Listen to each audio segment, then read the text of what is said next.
So this is a crop of KWS barrel. We chose it for its susceptibility to septoria.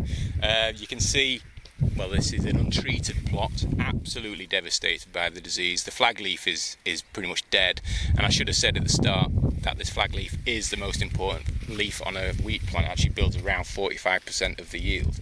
So as I said, you need to be using a more persistent chemistry, especially when you get that rainfall event 3-4 weeks after the T2. So as we move to an ELATUS ERA treated plot, the way that solatenol, which is the active ingredient in ELATUS ERA, it works more slowly through the leaf, so it works well in a protectant scenario, which is exactly what we had at the T2.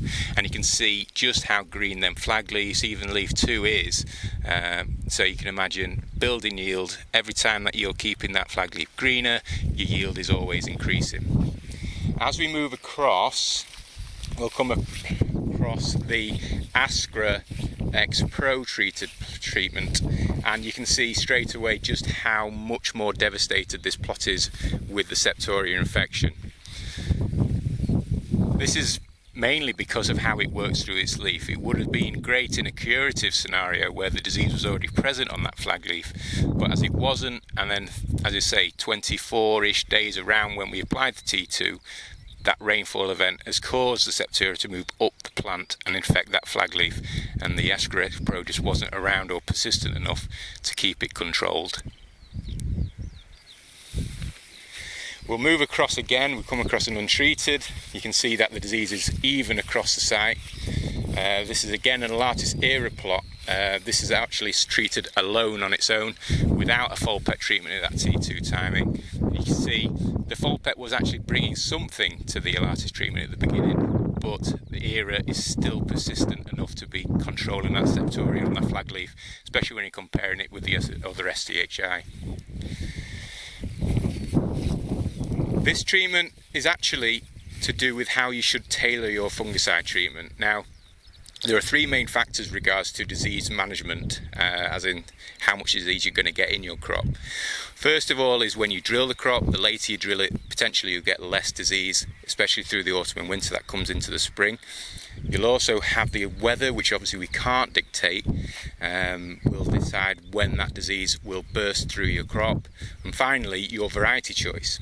So as I said at the start, this is KWS barrel, really susceptible to septoria. So the way that we kind of were tailoring this treatment was going with a Bravo at T0 and then using ELATUS ERA, which is what you would expect to have a bad level of septoria at that T1 timing, using ERA at that time, following it with a slightly weaker T2 SDHI.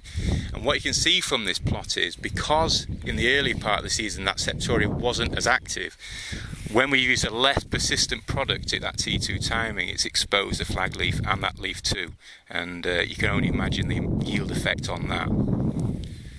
The next two treatments is where I played an agronomist. I've kind of been thinking, well, I also used an agronomist who had a slightly tighter purse strings. Because we had low disease pressure at that T0 and T1 timing, I kind of went relatively weak. Yes, I still went with Bravo at a litre at that T0 time, but the T1 timing I just used prothioconazole plus Folpet. It was, and then followed up with that T2 timing with the ELATUS ERA and Folpet again, as I used in the first treatment I showed you. You can see ERA is still doing its work on that flag leaf, but because the weaker chemistry was used at T1, it's exposed the that fire break sort of gap down at the bottom has not been as good, which means it's exposed the flag leaf a bit more. Now the cost over input, I can't tell you that until I've yielded it, whether the weaker chemistry at that T1 timing I used is actually going to benefit it.